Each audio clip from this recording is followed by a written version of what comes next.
உன் வழிகளிலெல்லாம் அவரை நினைத்துக்கொள், அப்பொழுது அவர் உன் பாதைகளை செவ்வைப்படுத்துவார். நீதிமொழிகள் 3:6. ஒரு சிறிய குழந்தை தன் அப்பாவுடன் ஒரு காட்டு பாதையில் நடந்து சென்றது. அந்த பாதை சற்று குன்றும் குழியுமாக இருந்தது. குழந்தை தனியாக நடந்தால் கீழே விழுந்துவிடும். ஆனால் அது தன் அப்பாவின் கையை பிடித்து நடந்தது. அப்பா எங்கு கால் வைக்க வேண்டும், எப்படி நடந்து செல்ல வேண்டும் என்று வழிகாட்டி பாதுகாப்பாக வழி நடத்தினார்.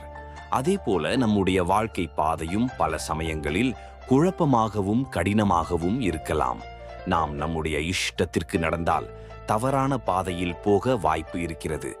ஆனால் நாம் தேவனை முன்னிலைப்படுத்தி அவருடைய சித்தத்தை கேட்டு நடக்கும்போது அவர் நம்மை சரியான பாதையில் நடத்துவார்.